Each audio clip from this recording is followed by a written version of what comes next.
முதலாவது இருக்கும் 1 கொரிந்தியர் 15வது வசனம், 15வது அதிகாரம் 19வது வசனம். 1 கொரிந்தியர் 15:19. இம்மைக்காக மாத்திரம் நாம் கிறிஸ்துவின் மேல் நம்பிக்கை உள்ளவர்களாய் இருந்தால் எல்லா மனுஷனை பார்க்கிலும் பரிதவிக்கப்படத்தக்கவர்களாய் இருப்போம். கண்ணில் ஆண்டவர் நாம் பார்க்கலாம். இந்த காலைகளிலே தேவன் நம்மை தேர்ந்து கொண்டு அவருடைய சமூகத்தில் அவருடைய பிள்ளைகளால் கூடி வந்த பெரிய தாயமை நினைந்து கர்த்தர் நமக்கு கிருபையாக இந்த நாளை வாய்க்க செய்தார் என்பதை உணர்ந்து அவருடைய சமூகத்தில் நம்மை அர்ப்பணிக்கும். இது கர்த்தர் நம்மோட பேசுகிற நேரமாக இருக்கட்டும். ஏதோ வந்தோம் எதையோ கேட்டோம் என்று சொல்லி அல்ல. இந்த நாளிலே கர்த்தர் எந்த நோக்கத்தோடு இந்த நாளை நமக்கு வாய்க்க செய்தாலோ அந்த பரிசுத்த நோக்கம் நிறைவேற வேண்டும் என்று சொல்லி நம்மை தாழ்த்தி அர்ப்பணிக்கும். ஆண்டவரை துதிக்கிறோம், ஸ்தோத்திரிக்கிறோம். தேவனே, கர்த்தரின் மேல் கிருபையாக இருந்து இந்த நாளிலே உங்களுடைய தயவினாலும் ஒரு கிருபையினாலும் இந்த வேலையை கர்த்தர்களுக்கு வாய்க்க செய்ததற்காக நன்றி சொல்றோம். இன்னும் ஒரு முறை விலகறிக்க முடியாத உடைய சத்தியங்களை தியானிக்கிற ஒரு நல்ல வாய்ப்பை கர்த்தர் கட்டளையிட்டதற்காக நன்றி சொல்றோம். இப்போ கர்த்தராகிய தேவன் எங்களோட பேச வேண்டும் கெஞ்சுகிறோம். எங்களுடைய செவிகளை விருத்த சிறந்தம் பண்ணி கர்த்தர் எங்களோட பேச, இது கர்த்தருடைய ஆவியானவர் எங்கள் மத்தியிலே கிரியை செய்கிற நேரமாய் இருக்கிறது. என் தேவனே, எங்களுடைய சிந்தனைகள் யோசனைகள் எல்லாம் ஒருமுகப்படுகிறது. தடையாக இருக்கிற காரியங்கள் எல்லாம் எங்களை விட்டு அப்புறப்படுகிறது. நமக்கு பிரியமான பாத்திரங்களாக நம்ம அனைத்து இங்கிருந்து அனுப்பப்பட கர்த்தர் கிருபை செய்யும். கேட்க, கற்றுக்கொள்ள, உணர்ந்து கொள்ள, கற்றுக்கொண்டது நிலைத்து நிற்க கர்த்தர் கிருபை செய்யும். தாழ்த்துகிறோம், அர்ப்பணிக்கிறோம்.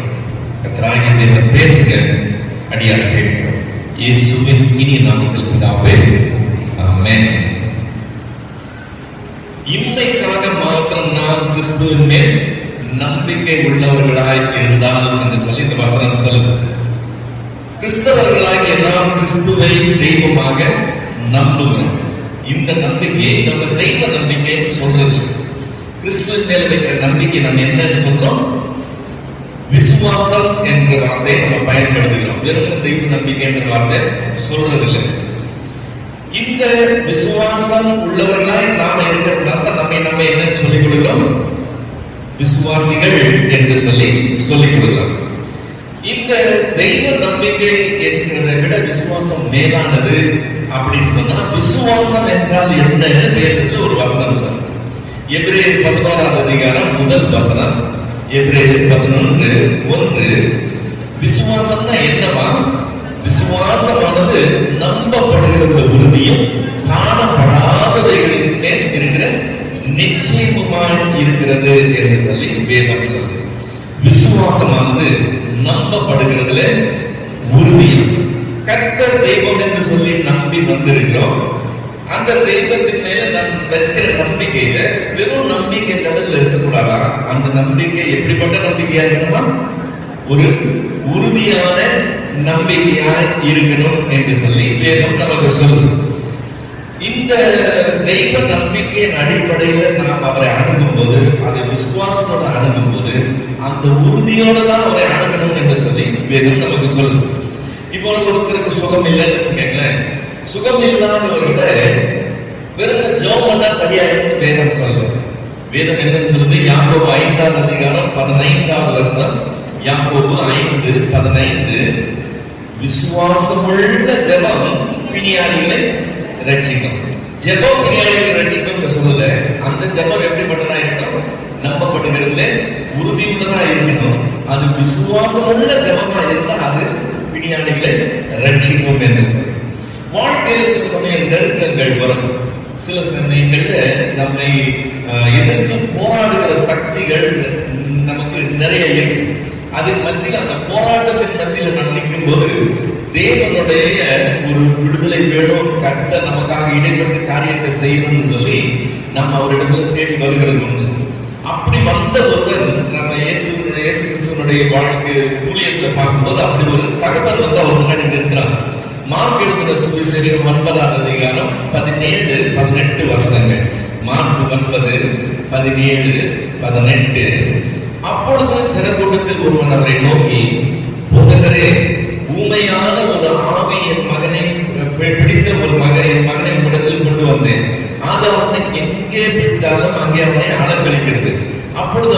தள்ளி பல்லை கடித்து சோர்ந்து போகிறான். அதை துரத்தி விடும்படி உடைய சீஷரிடத்தில் கேட்டேன், அவர்களால் கூடாமல் போயிற்று அப்படின்னு சொல்றான். 22வது வசனத்துல அவனை கொல்லும்படி அந்த அநேகம் தரம் தீயிலும் தண்ணீரிலும் தள்ளிற்று. நீ ஏதாகிலும் செய்யக்கூடுமானால் எங்கள் மேல் மனதிறங்கி எங்களுக்கு உதவி செய்ய வேண்டும். அந்த தகவனுடைய அங்கலாய்ப்பு எப்படி இருக்குன்னு சொல்லி பாருங்க. நீ ஏதாகிலும் செய்யக்கூடுமானால் எங்கள் மேல் மனதிறங்கி எங்களுக்கு உதவி செய்ய வேண்டும் என்றான். அவன் அப்படி கெஞ்சி மன்றாடி வந்து நிற்கும் போது ஆண்டவர் ஒரே சென்டென்ஸ்ல அவனுக்கு பதில் சொல்றார். என்ன சொல்றார்? ஏசாவை நோக்கி, நீ விசுவாசிக்க கூடுமானால் ஆகும், விசுவாசிக்கிறவனுக்கு எல்லாம் ஆகும்னு சொல்கிறார். சோ நம்பப்படுகிறதுல உறுதியோட கர்த்தரிடத்துல நாம அணுகணும் என்று சொல்லி வேதம் சொல்லுது. இப்படிப்பட்ட நெருக்கங்கள் நேரிடும் போது ஐயோ கர்த்தர் விடுவிக்க மாட்டாரான்னு சொல்லி அவங்க அணுகும் போது அது விசுவாசத்தோட போனோம்னா ஆகும் என்று சொல்லி ஆண்டவர் சொல்றாங்க. சில சமயங்கள்ல காரியம் கையை மீறி போயிருக்கிறது உண்டு. அந்த மாதிரி சூழ்நிலைகளை கர்த்தர் அதிசயமே செஞ்சாலும் ஏதாவது நடக்கும்ன்ற அளவுக்கு இருக்கும். என்கிற ஒரு தேவ ஜபாலய தலைவனுக்கு ஆண்டவர் அவன் நமக்கு அழைத்தான் என்று சொல்லி அவன் வீட்டுக்கு போறார். அவன் பிள்ளைக்கு உடம்பு சரியில்லை, அவனுக்கு சுகம் கொடுக்கணும்னு போறார். ஆனா போற வழியிலேயே செய்தி வந்துருச்சு, என்னன்னு, உன்னுடைய மகன் மறித்து போனான், இனி போதகிற வருத்தப்படுத்தாதீங்க, முடிஞ்சு போச்சுன்னு சொல்லி. ஏசாவை கேட்டோன்னு எபிரோபா சொன்ன வார்த்தை என்னது? பயப்படாதே, விசுவாசம் உள்ளவனாக இரு என்று சொல்லுகிறார். இயேசு கிறிஸ்துவினுடைய சிநேகிதனாகிய லாசரு மரித்து போயிட்டான். அவன் மரித்து போய் 4 நாள் கழிச்சு தான் ஆண்டவர் அங்க வர்றாரு. அங்க வந்து கல்ல பக்கத்துல நின்று கல்லை எடுத்து போடுங்கன்னு சொல்றாரு. அப்போ மார்த்தாள் பக்கத்துல நின்று சொல்றான், ஆண்டவரே 4 நாள் ஆச்சு, இப்ப இதை எடுத்தோம்னா என்ன ஆகும்? 4 பேரும் சொல்றோம். அப்போ ஆண்டவர் சொன்ன பதில் என்னது? நீ விசுவாசித்தனா தேவனுடைய மகிமையை காண்பாய். சாத்தியமே இல்லாத காரியங்கள் தேவன் அற்புதமாய் செயல்படணும் என்ற சூழ்நிலைகள் வரும்போது கூட நம்பப்படுகிறதுல உறுதியாய் தேவனை அனுப்பணும்னு சொன்னா தேவன் பெரிய காரியங்களை செய்வார், நாம் அவருடைய மகிமையை காண முடியும் என்று சொல்லி வேதம் நமக்கு சொல்லுகிறது. தேவனை அணுகுகிற அணுகுமுறையில் அந்த உறுதி இருக்கணும்னு சொல்லி நமக்கு சபையில தொடர்ந்து போதிக்கப்படுது. இப்போ வில்லியம் கேரி சொல்லும்போது சொல்லுகிறார், தேவனுக்காக பெரிய காரியங்களை செய், தேவனிடத்திலிருந்து பெரிய காரியங்களை எதிர்பார். ஏன்? அந்த தேவன் பெரியவர். If your God is big, make your plans big ன்னு சொல்லுவாங்க.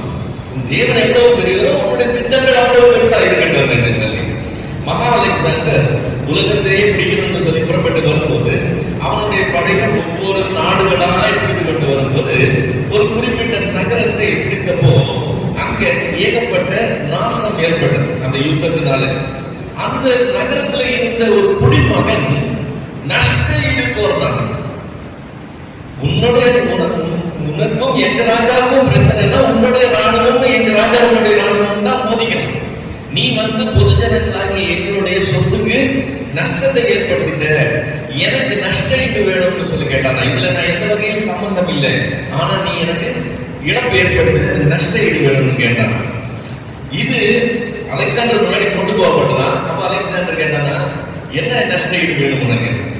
அவன் நம்ப முடியாத பெரிய தொகையை கேட்டான். அப்போ அலெக்சாண்டர் கூட நின்ற ராணுவ தளபதிகள் சொன்னாங்களா, இந்த செத்த நாயை ஏன் பேச விட்டு இருந்தீங்க, வெட்டி போடுங்க. அலெக்சாண்டர் முன்னாடி நிக்கிறதுக்கே தகுதி கிடையாது. வந்து நின்றுகிட்டு நஷ்ட ஈடு கேட்கிறான். அந்த நஷ்ட ஈடும் சம்பந்தமே இல்லாத ஒரு பெரிய தொகையை கேட்கிறான். இப்ப இவனுக்கு ரொம்ப கொழுப்பு அதிகம், அதனால என்கிட்ட பேசி பிரயோஜனம் இல்லைன்னு சொல்லி மற்றவங்க எல்லாம் சொல்றாங்க. ஆனா அலெக்சாண்டர் சொன்னாங்கன்னா, இல்ல இந்த பெரிய தொகையை உன்னிடத்துல அவன் கேட்க மாட்டான், ஏன்னா உன்னால கொடுக்க முடியாதுன்னு சொல்லி. என்னிடத்துல கேட்கிறான் என்ன அர்த்தம்? என்னால கொடுக்க முடியும்னு சொல்லி கேட்கிறான். அவன் கேட்ட தொகையை அவனுக்கு கொடுத்துருங்கன்னு சொன்னான்.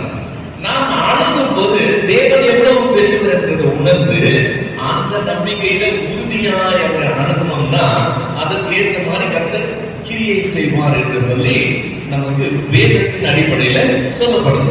யாக்கோபு 1வது அதிகாரம் 6வது வசனத்துக்கு 8வது வசனம் வரைக்கும் வாசித்தோம்னு சொன்னா, யாக்கோபு 1:6-8 வரைக்கும் அந்த அணுகுமுறையில எவ்வளவாக சந்தேகமே இருக்கக்கூடாதுன்னு சொல்லியிருக்கிறத நம்ம பார்க்க முடியும். ஆனாலும் அவன் எவ்வளவாகிலும் சந்தேகப்படாமல் விசுவாசத்தோடு கேட்க கடவுள். சந்தேகப்படுகிறவன் காற்றினால் அடிபட்டு அலைகிற கடலின் அலைக்கு ஒப்பாக இருக்கிறான். அப்படிப்பட்ட மனுஷன் தான் கர்த்தரிடத்தில் எதையாவது பெறலாம் என்று நினையாதிருப்பானாக. இரு மனம் உள்ளவன் தன் வழிகளில் எல்லாம் நிலையற்ற. சோ அல்டிமேட்டா தேவனிடத்துல கிட்டி சேரணும், தேவனிடத்திலிருந்து நமக்கு காரியங்கள் வரணும்னா விசுவாசிகள் என்று அழைத்துக் கொள்ளப்படுகிறன்னா அந்த விசுவாசமானது நம்பப்படுகிறதுல உறுதியோட நாம் அணுகணும்னு சொல்லி பேர். இப்ப நம்ம எபிரேயர் 11வது அதிகாரம் 1 வசனத்துல விசுவாசமானது நம்பப்படுகிறது உறுதி என்று சொல்லி பார்க்கிறோம். இந்த 11வது அதிகாரம் அதுல இருந்து தொடர்ந்து போகும்போது விசுவாசத்தினால யார் யார் என்னென்ன சாதித்தாங்கன்னு சொல்லி ஒரு பெரிய பட்டியல் வருகிறது பாருங்க. 12வது அதிகாரம் 1 வசனம் என்ன சொல்லுது? எபிரேயர் 12:1 ஏகம் போன்ற இவ்வளவு திரளான சாட்சிகள் நம்மை சூழ்ந்து கொண்டிருக்க அப்படின்னு சொல்லி. எந்த திரளான சாட்சிகள்? விசுவாசத்தினால் சாதித்தவர்கள் இவ்வளவு பேர் இருக்கும் போது நாம் விசுவாசத்தை முடிக்கிறதுமாக்கி அவரையே நோக்கி நமக்கு நியமித்திருக்கிற ஓட்டத்துல பொறுமையோட ஓடணும்னு அந்த வசனம் சொல்லுது. இப்போ விசுவாசத்தினால அப்படி என்ன சாதிச்சாங்கன்னு சொல்லி நம்ம அந்த லிஸ்ட பார்த்தோம்னா அதுல சாராள் என்கிற ஒரு நபரை பற்றி ஆண்டவர் சொல்றாரு. விசுவாசத்தினால சாராள் என்ன செஞ்சாலும் 11வது அதிகாரம் 11-12 வசனங்கள்ல விசுவாசத்தினாலே சாராளும் வாக்குத்தத்தம் பண்ணினவர் உண்மை உள்ளவர் என்று எண்ணி கர்ப்பம் தரிக்க பலனடைந்து வயது சென்றவனாக இருந்தும் பிள்ளை பெற்றார். அவளுக்கு வயசாயிடுச்சு, ஆனா கர்ப்பம் தரிக்க பலம் அடைஞ்சது காரணம் என்னவா? அப்ப விசுவாசத்தினால அந்த காரியத்தை செய்தாள். அவன் அப்படி செய்ததுனால ரிசல்ட் என்னவா? ஆனபடியான சரீரம் செத்தவர் என்று எண்ணத்தகும் ஒருவனாலே வானத்தின் பெருக்கமான நட்சத்திரங்களை போலவும் கடற்கரையின் எண்ணிறந்த மணலை போலவும் மிகுந்த ஜனங்கள் பிறந்தார்கள். ஒரு பெண்ணுடைய விசுவாசத்தினால எடுத்த நடவடிக்கையினால இவ்வளவு பெரிய அற்புதம் நிகழ்ந்தது என்று சொல்லி வேதம் சொல்லுது. அதே அதிகாரத்துல 32வது வசனம், 11வது அதிகாரம் 32வது வசனம், பின்னும் நான் என்ன சொல்லுவேன்? கிதியோன், பாரா, சிம்சோன், யெப்தா, தாவீது, சாமுவேல் என்பவர்களையும் தீர்க்கதரிசிகளையும் குறித்து நான் விவரம் சொல்ல வேண்டுமானால் காலம் போதாது. விசுவாசமானது நம்பப்படுகிறது உறுதின்னு சொல்லிட்டு விசுவாசத்தினால யார் யார் என்னென்ன சாதித்தாங்கன்னு சொல்லி லிஸ்ட் அப்படியே வந்துட்டு அந்த லிஸ்டினுடைய கடைசி கிட்ட வரும்போது 32வது வசனத்துல பின்னும் நான் என்ன சொல்லுவேன்?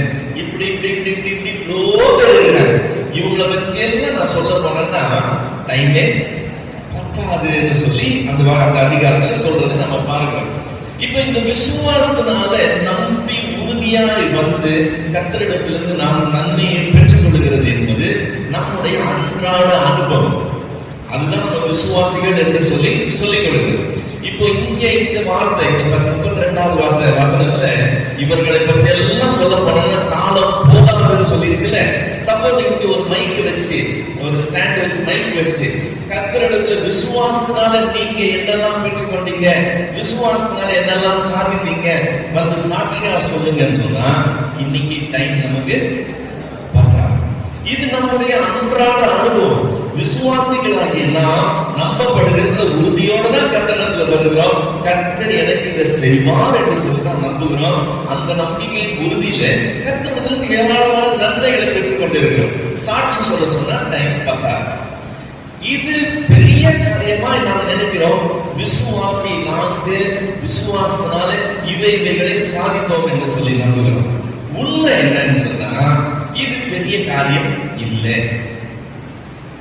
அப்படியே விசுவாசம் வார்த்தை மறந்துருங்க, இயேசுங்கிற தெய்வத்தை மறந்துருங்க. ஓகே, அப்படியே ஒரு செகண்ட் ரெண்டுத்தையும் ஓரமா வச்சிருங்க. சாதாரணமாக மனுஷன் தெய்வத்தை எதுக்கு தேடுவான்? இது ரெண்டுத்தையும் ஒதுக்கி வச்சிருக்க. சாதாரணமா மனுஷன் தெய்வத்தை எதுக்கு தேடுவான்? அந்த தெய்வத்தினால தனக்கு நன்மை வரணும், அந்த தெய்வம் தன்னை தீமையிலிருந்து பாதுகாக்கும். இல்ல நம்ம வருஷத்துக்கு கூட ஒரு பாட்டு பாடணும்ல, அந்த பாட்டினுடைய அந்த கடைசி ஸ்டான்ஸா என்ன சொல்லுச்சு? என் தேவைகளை எல்லாம் சந்திப்பார், எல்லா தீங்குகளில் இருந்து என்ன காப்பாற்ற. இப்ப இதை நம்ம விசுவாசம் சொல்றோம். இதை விசுவாசம் சொல்லாதீங்க, ஓரமா வச்சிருங்க. இயேசு தெய்வத்தை மறந்துருங்க. ஏதோ வேற தெய்வம் இருக்கு, 33 கோடி தெய்வம் இருக்கு, குறைச்சலே கிடையாது. அந்த 33 கோடி தெய்வத்தை ஏதாவது ஒரு தெய்வத்தினுடைய பேர் வச்சுக்கோங்க. அந்த தெய்வத்தை அவங்க ஏன் அனுப்புறாங்கன்னு சொல்லுங்க. எல்லா தேவைகளையும் அந்த தெய்வம் சந்திக்கணும், எல்லா தீமைகள்ல அந்த தெய்வம் அவங்களை காப்பாற்றணும்.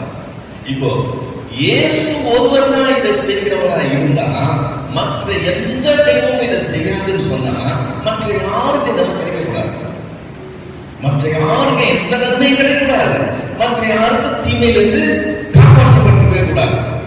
நம்ம மட்டும்தான் நன்மை பெற்றோம், நம்ம மட்டும்தான் காப்பாற்றப்பட்டிருக்கணும். அப்படிதான் நடந்தா இல்ல இல்ல. அந்த தெய்வங்களும் என்ன செய்யுது? நன்மை, அந்த தெய்வமும் காப்பாற்றும். அப்படித்தானே? இப்போ குழந்தை எல்லாம் இருக்கிறாங்க, குழந்தை எல்லாம் இருக்கிறவங்க விசுவாசத்தோட ஜோம் பண்ணி ஆண்டவர் எனக்கு பிள்ளை கொடுத்தாருன்னு சொல்லி சாட்சி சொல்றவங்க நிறைய பேர் இருப்பாங்க. அதே மாதிரி நான் பிள்ளை இல்லாம இருந்தேன், அரச மரத்தை சுத்தி வந்தேன், எனவே அரச மரத்தை சுத்தி வந்து பிள்ளை பிறந்ததுன்னு சாட்சி சொல்றவங்களும் இருக்கிறாங்க. இல்லைன்னு சொல்ல முடியாது. நான் இந்த தெய்வத்துக்கிட்ட வேண்டுதல் வச்சிருந்தேன், அந்த தெய்வம் எனக்கு இதை செஞ்சதுன்னு சொல்லி சொல்றவங்க உலகத்துல நிறைய பேர் இருக்கிறாங்க. நீங்களும் நானும் கூட எங்க தெய்வத்தை நாங்க நம்பணும், எங்க தெய்வம் இதை சொல்லுச்சுன்னு சொல்லி நாமும் சாட்சி சொல்றோம் இல்லையா? இப்போ எக்ஸாம் எழுதுறாங்க, எக்ஸாம் எழுதும் போது நம்ம பிள்ளைங்க மேலே வந்து ஒரு கிளாஸ் போட்டுக்கும் அல்லது ஜோம் பண்ணிட்டு எழுத ஆரம்பிக்கும். மற்றவங்க என்ன எழுதுவாங்க? ஓம் எழுதலாம், அல்லது ஒரு பிள்ளையார் சொல்லி போட்டு எழுதுவாங்க. அவங்களும் பாஸ் ஆகுறாங்க, அவங்களும் ஹை மார்க்ஸ் வாங்குறாங்க. என்ன வித்தியாசம்? விசுவாசனால நாங்க சாதித்தோம்னு சொல்றோம்ல, இது எங்களுடைய விசுவாச அனுபவம் என்று சொல்றோம்ல, இதை நம்ம பெருசா நினைச்சுக்கிறோம்ல, அது ஆக்சுவலா ஒரு பெருசு இல்லை. இதைதான் உலகத்துல எல்லாருமே செய்யறாங்க. இதுல விசேஷம் ஒண்ணுமே கிடையாது. இது பேரு வெறும் தெய்வ பக்தி. நாத்திகர்கள் தவிர, தெய்வமே இல்லை நம்புறாங்க பார்த்தீங்களா, அவங்கள தவிர மொத்த உலகத்துல மற்ற எல்லாருக்குமே இருக்கிற நம்பிக்கை என்னது? தெய்வ நம்பிக்கை. நாம் கிறிஸ்துவை தெய்வமாய் நம்புகிறதுனால நாம் அவர் மேல வைக்கிற நம்பிக்கை நம்ம கிறிஸ்தவர்கள் சொல்லிக் கொடுக்கணும். அவ்வளவுதான். இது கிறிஸ்தவ தெய்வ நம்பிக்கை. விசுவாசமானது நம்பப்படுகிறது உறுதின்னு சொல்லிருக்குல்ல, அந்த சென்டென்ஸ் அதோட முடியும். அது ஒரு சென்டென்ஸினுடைய ஒரு பகுதி, முன் பகுதி. அந்த சென்டென்ஸ் ஒரு கமா போட்டு அதுக்கு இன்னொரு பகுதி இருக்கு. அதனுடைய இன்னொரு பகுதி என்னது? காணப்படாதவைகளின் மேலே நிச்சயமுமாய் இருக்குன்னு சொல்லி. இந்த ரெண்டு பகுதி சேர்ப்பதுதான் அதுக்கு பேர் என்னவா? விசுவாசம். இல்லைன்னா அதுக்கு பேர் என்னது? தெய்வ நம்பிக்கை. நாங்க நாத்திகர்கள் இல்லை, எங்களை படைச்ச தெய்வம் ஒருத்தர் இருக்கிறாருன்னு சொல்லி நம்புற ஒரு நம்பிக்கை. இது உலகத்துல எல்லாருக்கும் இருக்கு, நாத்திகர்கள் தவிர எல்லாருக்கும் இருக்கு. இதுல விசேஷம் ஒண்ணுமே கிடையாது. இது விசுவாசம் என்று சொல்லி நாம் நினைத்து கொண்டிருந்தோம்னா அது அறக்குறையான விசுவாசம். ஆக்சுவலா அது விசுவாசம் இல்லை, அது வெறும் தெய்வ நம்பிக்கை. விசுவாசமானது நம்பப்படுகிற உறுதி மட்டும் இல்லை, காணப்படாததின் மேல நிச்சயமாய் இருக்கு. இப்ப இந்த விசுவாச பட்டியல் சொன்னல, அது 11வது அதிகாரம், எபிரேயர் 11வது அதிகாரம். விசுவாசனால யார் யார் என்னென்ன சாதிச்சாங்கன்னு சொல்லி அந்த பெரிய பட்டியல் வருது. அந்த பெரிய பட்டியல நம்ம ஒருத்தரை மட்டும்தான் பார்த்தோம். 11-12 வசனங்கள்ல சாராள் என்கிற ஒரு நபரை பற்றி மட்டும் பார்த்தோம். இவங்க நம்பப்படுகிற உறுதியா இருந்து சரீரம் செத்தவனா இருந்த ஒருவனால அவ்வளவு பெரிய ஜனக்கூட்டம் பிறக்கிறதுக்கு காரணமா அமைந்து போனாங்க. இது ஒரு ஆள். இப்ப நான் 3 பேரை காண்பிக்கிறேன். அதே பட்டியல்ல 3 பேரை காண்பிக்கிறேன். இந்த 3 பேர் பேரின் விசுவாசம் வித்தியாசமானது. முதல் ஆள் பேரு நோவா. எபிரேயர் 11ஆம் அதிகாரம் 7வது வசனம். எபிரேயர் 11:7. விசுவாசத்தினாலே நோவா தற்காலத்தில் காணாதவைகளை குறித்து தேவ எச்சரிப்பு பெற்று பயபக்தி உள்ளவனாகி தன் குடும்பத்தை ரட்சிப்பதற்கு பேழையை உண்டு பண்ணினார். அதனாலே அவர் உலகம் ஆக்கினைக்குள்ளானது என்று தீர்த்து விசுவாசத்தினால் உண்டாகும் நீதிக்கு சுதந்திரவாளி ஆனார். நோவாக்கு ஒரு தேவ எச்சரிப்பு வந்துச்சாங்க. அந்த எச்சரிப்பு எதை பற்றின எச்சரிப்பு? அவன் காலத்துல காணப்படாத ஒரு காரியத்தை குறித்த தேவ எச்சரிப்பு. ஒரு பெரிய ஜல பிரளயம் வரப்போகுது, மொத்த உலகமும் அதுல அழிய போகுதுன்னு சொல்லி, அதுல நீ பிழைக்கணும்னு சொன்னா, உன் குடும்பம் பிழைக்கணும்னா நீ என்ன செய்ய? ஒரு பேழையை உண்டாக்குன்னு சொன்னார். இப்போ நோவாவுக்கு அந்த எச்சரிப்பு கிடைச்சது. எச்சரிப்பு கிடைச்ச உடனே அவன் என்ன ஆனாலும் பயமும் பக்தியும் உள்ளவன் ஆனான். தற்காலத்தில் காணாததை குறித்து தேவ எச்சரிப்பை பெற்று அவன் என்ன பயபக்தி உள்ளவனாகி என்ன செஞ்சான்? தன் குடும்பத்தை ரட்சிப்பதற்கு பேழையை உண்டு பண்ணினான். இப்போ தன்னுடைய முழு எஃபர்ட்டையும் அவன் அந்த ஒரு பேழை பண்றதுக்கு அடுத்த பல வருஷங்கள் செலவு பண்றான். அப்படி செய்ததுனால அவன் என்னன்னு வெளிக்காண்பிக்கிறான்னா, அப்படி பேழை உண்டு பண்ணினதுனால உலகம் ஆக்கினைக்குள்ளானது என்று அதை வெளிப்படுத்துறான். இனிமேல் எதுவும் பிரயோஜனம் கிடையாது, இது எதுவும் பர்மனன்ட் கிடையாது, நம்ம இது அழிவு போது, இந்த அழிவுல நம்ம தப்பிச்சிருந்தோம்னு சொல்லி அவன் தன்னுடைய மொத்த எஃபர்ட்டையும் ஒரு காரியம் செய்யறதுக்கு அவன் டைவர்ட் பண்றான்.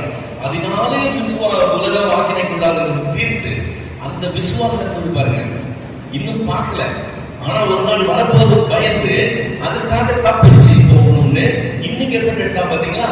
அப்படி செய்ததுனால விசுவாசத்தினால் உண்டான நீதிக்கு அவன் சுதந்திரவாளியானான் என்று சொல்லி வேதம் சொல்லுது.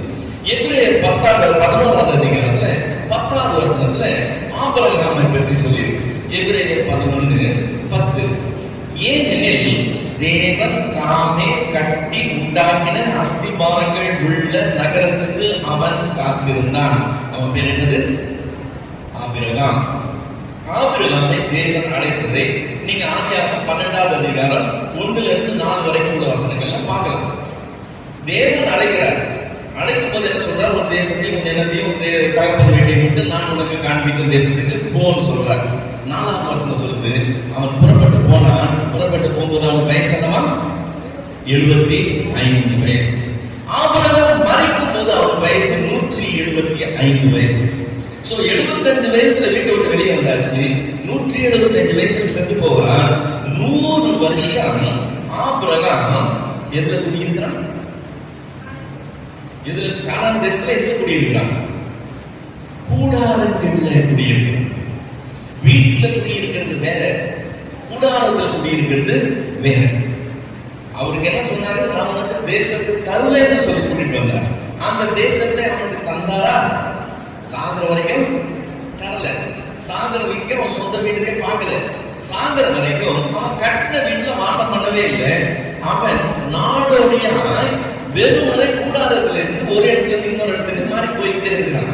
இவன் மட்டும் இல்ல, இவனுக்கு பின்பு ஈசாக்கு பிறகுறான். ஈசாக்கு என்ன பேருலாம் குடியிருக்கான்? கூடாரத்துல தான் தங்கி இருக்கிறான். ஈசாக்கு பிறகு யாக்கோபு பிறகுறான். யாக்கோபு எதுல இருக்கிறான்? கூடாரத்துல தான் இருக்கிறான். வீட்டுல குடியிருக்கிறதுக்கும் கூடாரத்துல குடியிருக்கிறதுக்கும் பெரிய வித்தியாசம் இருக்கு. நீங்க யாராவது கூடாரத்துல தங்கி இருந்தீங்கன்னா அந்த அனுபவம் என்னன்னு தெரியும். நாங்க காலேஜ்ல படிக்கும் போது என்சிசில இருந்தோம். என்சிசில கேம்ப் போவோம். கேம்ப் எங்கன்னா போகிறோமோ அங்கெல்லாம் நாங்க டென்ட் நாங்களே இறக்கி போடுவோம். எங்களுக்கு டென்ட்டை ஒரு பண்டில்ல கொடுத்துருவாங்க. நாங்க கொண்டு வந்து அதை எப்படி பிரிச்சு அதை எப்படி இறக்கி பண்ணணும்னு எங்களுக்கு ட்ரைனிங் கொடுத்துருக்காங்க. நம்ம வீட்டுல ஷாக்கரா போடும்போது அவங்க கப்பு ஒன்று கொடுத்து கயிறை பிடிச்சி இழுத்து கட்டலாம் பார்த்தீங்களா? அதே ஸ்டைல் தான். அதனால இந்த டெக்னிக் கொஞ்சம் வித்தியாசமா இருக்கும். ஏன்னா டென்ட் இப்படி வரும் ஃபுல்லாவே. அது டென்ட் எப்படி இறக்கி பண்ணணும்னு எங்களுக்கு தெரியும். ஸோ அந்த டென்ட் இறக்கி பண்ணி அந்த ஆணியை கீழே அடிப்போம். அடிச்சு அதை இழுத்து கட்டி எல்லாம் பண்ணி உள்ள விரிக்கிறதுக்கு இந்த மாதிரி ஒரு தாத்தா தார்பாய் மாதிரி ஒன்று கொடுப்பாங்க.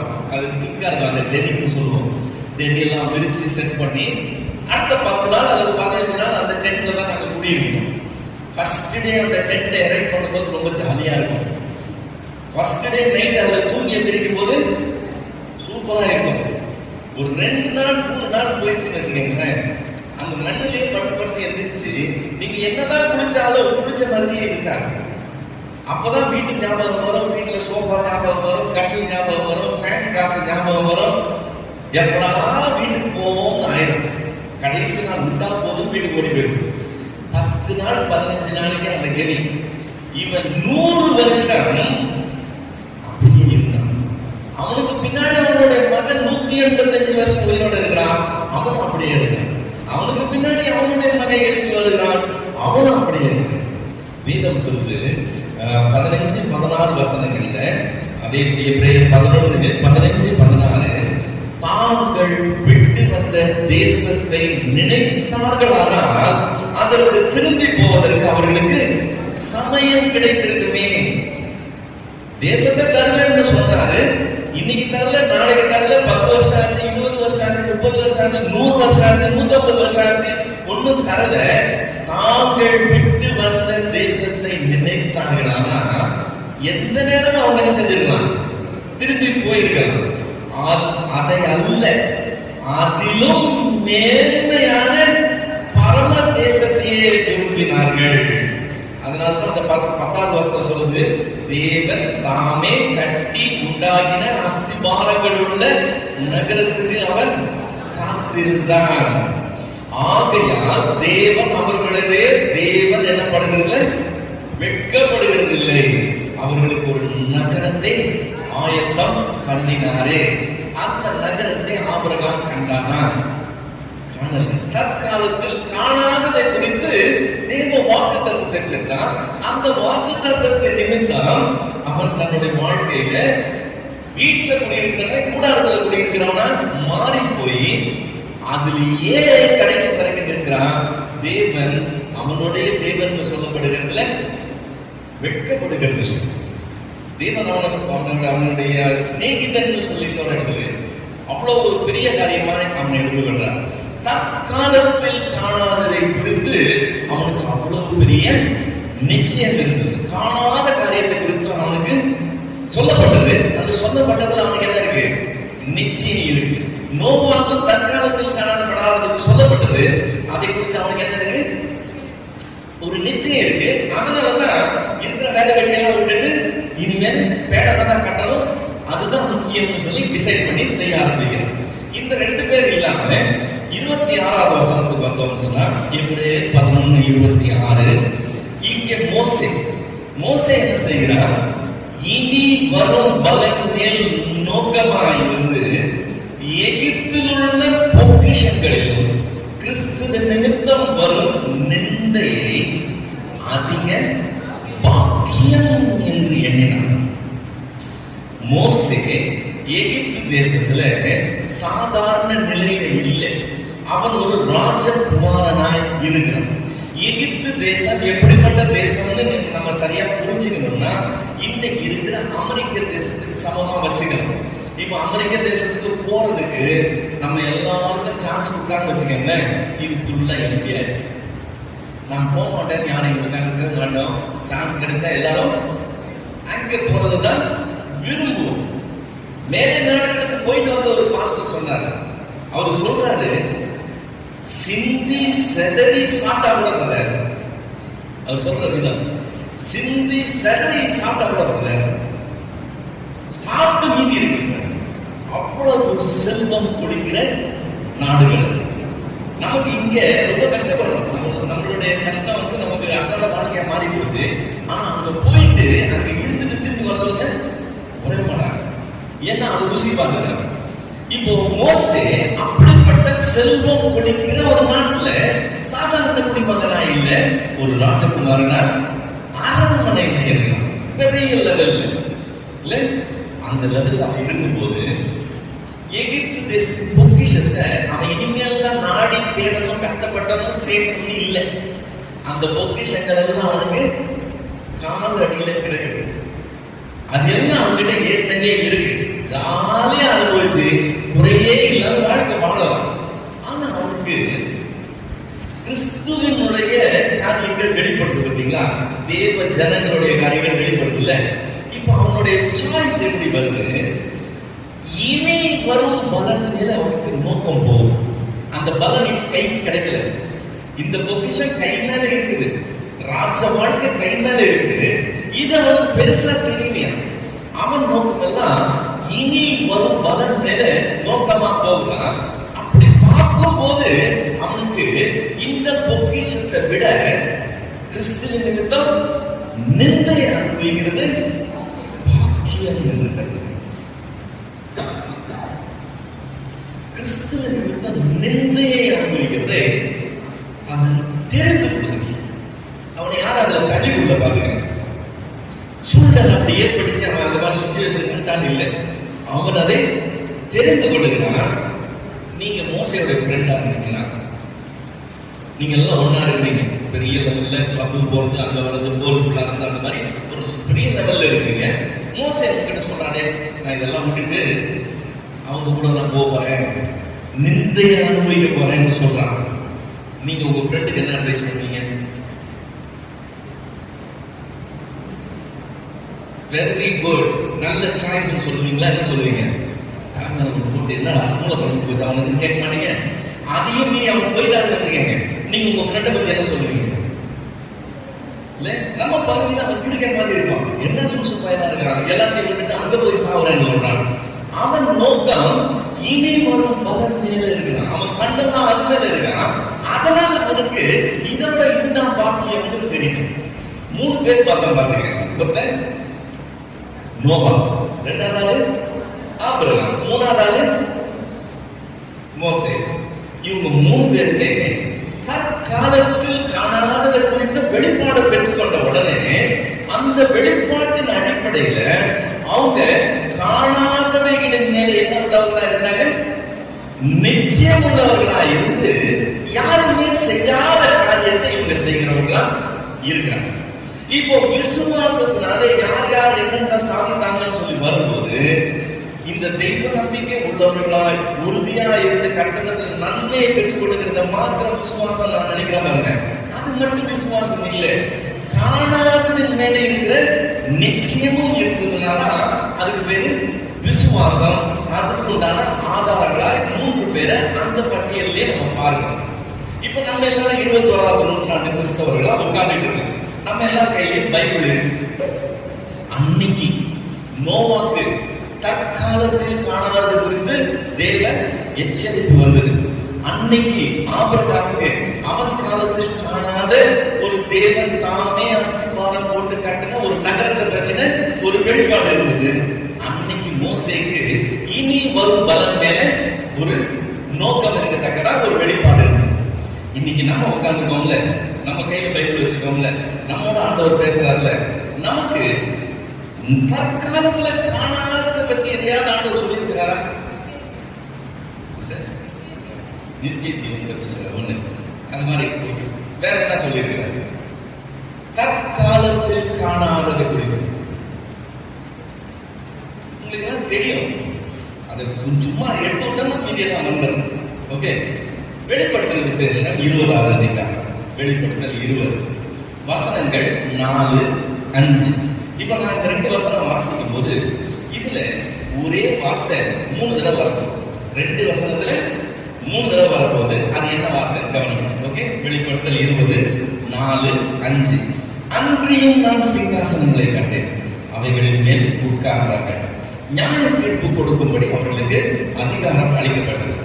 இயேசுவை பற்றிய சாட்சி நிமித்தமும் தேவனுடைய வசனத்தின் நிமித்தமும் சிரச்சேதம் பண்ணப்பட்டவருடைய ஆத்மாக்களையும் மிருகத்தையாவது அதன் சொரூபத்தையாவது வணங்காமல் தங்கள் நெற்றிலும் தங்கள் கையிலும் அதன் முத்திரையை தரித்துக் கொள்ளாமல் இருந்தவர்களையும் கண்டேன். அவர்கள் உயிர்த்து கிறிஸ்துவுடனே கூட 1000 வருஷம் அரசாண்டார்கள். மரணம் அடைந்து மற்றவர்கள் அந்த 1000 வருஷம் முடியும் அளவும் உயிரிழவில்லை. இதுவே முதலாம் உயிர்த்தெழுதல். முதலாம் உயிர்த்தெழுதலுக்கு பங்குள்ளவர் பாக்கியமான பரிசுத்தமானமாக இருக்கிறான். இவர்கள் மேல் 2ஆம் மரணத்துக்கு அதிகாரம் இல்லை. இவர்கள் தேவனுக்கும் கிறிஸ்துவுக்கும் முன்பாக ஆசாரியராக இருந்து அவருடைய கூட 1000 வருஷம் அரசாடுவார்கள். 2 வசனத்துல 3 தடவை அந்த வார்த்தை என்னது? 1000 வருஷம். 1000 வருஷம் சொல்லுங்க. 1000 வருஷம். அதை தெரிஞ்சுக்கிட்டாதான் அது 1000 வருஷம் தெரியும். இல்லைன்னா 1000 வருஷத்துக்கு போயிடும். ஏன் தெரியுமா? 1000 வருஷம் வாழ்ந்துங்க. யாராவது சொல்லிட்டு பாருங்க. 1000 வருஷம் நீரோட வாழ்ந்தாங்க. யாராவது ஒரு சொல்லுங்க. யார் மேக்சிமம் வாழ்ந்தது? மெத்துசாலா 969. அவ்வளவுதான் நமக்கு தெரிஞ்ச வரைக்கும். 1000 வருஷம் உயிரோட இருந்ததா யாருமே கிடையாது. சரி, 1000 வருஷம் ஆண்டதா ஏதாவது சாம்ராஜ்யம் இருந்தா? தொடர்ச்சியா 1000 வருஷம் அந்த அரசாட்சி இருந்ததுன்னு சொல்லி ரோம பேரரசு 1000 வருஷத்துக்கு மேலேயே வரும். ஆனா அது தொடர்ச்சியா வராது. நடுவில் ஒரு சின்ன பிரேக் இருக்கு. அது 2ஆ பிரிஞ்சிருக்கு. அதனால ஒரே சீரா தொடர்ச்சியா 1000 வருஷம் ஆண்டதா அதை சொல்ல முடியும். இந்த தொடர்ச்சியா ஆடுறதுன்றது ஒரு பெரிய விஷயம் பாருங்க. நம்முடைய தமிழ்நாட்டுல அதிகப்படியா தொடர்ச்சியாக ஆண்டது யாரு? முதலமைச்சராக இருந்தது யாரு? ஜெயலலிதா. தொடர்ச்சியா பிரேக் இல்லாம. பிரேக்கோட தான் கலைஞர் வந்துவார். பிரேக் இல்லாம தொடர்ச்சியா எம்ஜிஆர் சாவலன்னா இன்னும் தொடர்ச்சியா அவர் இருந்திருப்பார். செத்து போயிட்டார் நடுவில் இல்லையா? சோ எம்ஜிஆர் எவ்வளவு நாள் இருந்தாருன்னா 10 வருஷம். 67 87 வரைக்கும். அவ்வளவுதான் அவருடைய காரணம். ஆனா வெஸ்ட் பெங்கால்ல மேற்கு வங்காளத்துல ஜோதி பாஸ்கர் ஒருத்தர் 23 வருஷம் இருக்கார். 10 வருஷத்தோட 23 வருஷம் பேசா 2 மணி நேரம் மேல போகுது இல்ல? 23 வருஷமா அந்த ஆள் இருக்கிறார். 77 ஆரம்பிச்சு 2000 வருஷம் அவர் தான் முதலமைச்சர். ஆனா அவரையும் தாண்டி ஒருத்தர் சிக்கிம்ல பவான் சாம்லிங் ஒருத்தர். அவர் 94 இருந்து 2019 வரைக்கும் இருந்தார். 25 வருஷம். 25 வருஷம் நாள் இருந்தாருன்னா ஒரு தலைமுறைக்கு அவர் தான், வேற பேரே கிடையாது. 2019 ஒரே ஒரு சீட்ல தோத்தாரு அவரு. இல்லைன்னா 30 வருஷம் போயிருக்கும் அவரு. அந்த மாதிரி அவருடைய ஆட்சி எங்க? சிக்கிம்ல. சோ நமக்கு இந்த 10 வருஷம் 23 வருஷம் 25 வருஷமே வாழை பழகிறோம்னா 1000 வருஷம் ஆடுறதுனா எப்படி இருக்கும்? அப்படி ஒரு வரப்போதா இல்லையா? நிச்சயமா அப்படி ஒரு வரப்போதும் வேதம் சொல்லுது. அப்படி வாழ்ந்தவங்க இல்லை, அப்படி ஆண்டவங்க இல்லை. ஆனா 1000 வருஷமா தொடர்ச்சியாய் ஒருத்தருடைய ஆட்சி வரப்போகுதுன்னு வேதம் நமக்கு சொல்லுது. தற்காலத்தில் காணாதது குறித்து நமக்கு ஏற்கனவே வெளிப்பாடு இருக்கு. இப்ப இங்க வெளிப்படுத்தல 2 வசனத்துல மட்டும்தான் இது வருதுன்னு சொல்லி இல்லை. வேதத்துல நிறைய இடங்கள் வருது. அதுல சங்கீதம் 149 5 இருந்து 9 வரைக்கும் உள்ள வசனங்கள்ல அந்த 1000 வருஷத்துல பரிசுத்தவான்கள் எப்படி இருப்பாங்கன்னு சொல்லியிருக்கு. 149 சங்கீதம் 5 இருந்து 9 வரைக்கும் பரிசுத்தவான்கள் மகிமையோடு களிகூர்ந்து தங்கள் படுக்கையின் மேல் கம்பீரிப்பார்கள். ஜாதிகளிடத்தில் பழி வாங்கவும் ஜனங்களை தண்டிக்கவும் அவருடைய ராஜாக்களை சங்கிலிகளினாலும் அவருடைய மேன்மக்களை இருப்பு விலங்குகளினாலும் கட்டவும் எழுதப்பட்ட நியாயத்தை அவர்கள் பேரில் செலுத்தவும் அவர்கள் வாயில் கர்த்தரை உயர்த்தும் துதியும் அவர்கள் கைகளில் இருபுறமும் கருப்புள்ள பட்டயமும் இருக்கும். இந்த கணம் அவருடைய பரிசுத்தவான்கள் யாவருக்கும் உண்டாகும். எப்படியா? இன்னைக்கு நம்ம வெளியே போனோம்னா நான் பரிசுத்தவான்னு சொன்னா வாய முடி வயதா போயிட்டா வரும். அப்படிதானே?